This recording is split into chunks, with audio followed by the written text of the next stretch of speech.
आज हम Bhagavad Gita chapter 18 the perfection of renunciation के श्लोक 6 को कवर करने वाले हैं। रोज की तरह पहले मैं संस्कृत में श्लोक को पढ़ूंगी, उसके इंग्लिश ट्रांसलेशन को देखेंगे और मीनिंग को समझेंगे। तो चलिए शुरू करते हैं।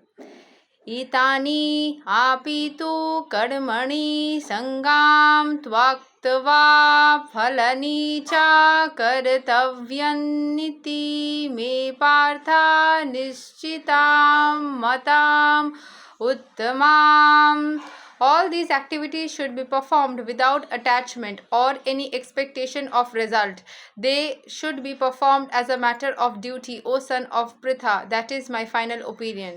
तो जितना भी आप क्या क्या एक्टिविटीज़ पिछले श्लोक में मेंशन किया था, सैक्रिफाइस करना, किसी भी चीज़ को छोड़ना, चैरिटी करना, किसी को कुछ दान करना, पेनेंस मतलब कोई तपस्या करना, जो भी सारी चीज़ें कर रहे हो कुछ एक्सपेक्टेशन के बिना करना चाहिए।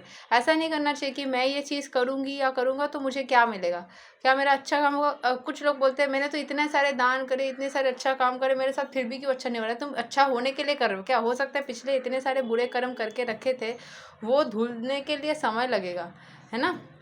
तो वो चीज़ है कि कभी कभी हमारे बुरे काम जो होते हैं वो धुलने के लिए समय भी लग जाते हैं।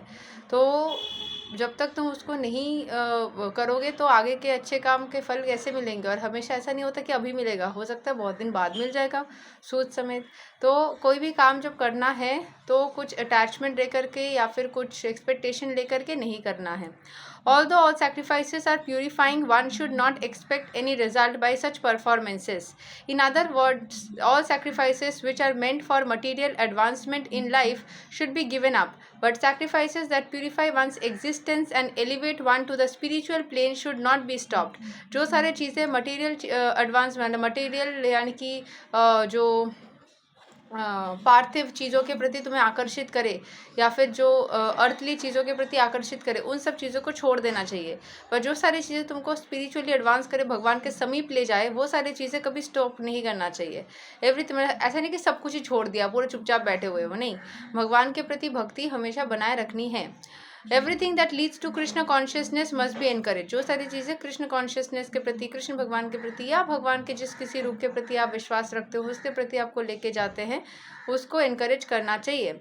इन the Srimad Bhagavatam also it is said that any activity which leads to devotional service to the lord should be accepted. जो भी सारी चीज़ें डिवोशनल सर्विस के प्रति लेके जाता है उसको एक्सेप्ट करना चाहिए, उसके आगे बढ़ना चाहिए। That is the highest criterion of religion. A devotee of the Lord should accept any kind of work, sacrifice or charity which will help him in the discharge of devotional service to the Lord. तो जैसे हम religion में आगे बढ़ते जाते हैं, भगवान के प्रति भक्ति करते हैं, तो जो भी सारे काम भगवान के प्रति भक्ति के लिए किया जाए, जो सैक्रिफाइस और जो चैरिटीज़ किया जाए वो करना चाहिए। उससे क्या होगा, हमारे डिवोशनल सर्विस के प्रति हम मतलब और भी ज़्यादा भगवान के और समीप चले जाएंगे। तो एक्चुअल में हमें वो सारे चीज़ें छोड़ देनी चाहिए जिससे कि आपको मटीरियली आप और भी ज़्यादा एंटेंगल हो सकते हो और भगवान के प्रति भक्ति की वृद्धि करनी चाहिए। यही तक है श्लोक नंबर 6। यही है गाइडेंस आज की, कि हमें मटेरियल चीज़ों के से दूर रहना चाहिए और भगवान के समीप जाना चाहिए। अगले दिन हम श्लोक 7 को कवर करेंगे। तब तक के लिए हरे कृष्णा, राधे राधे, जय श्री राम।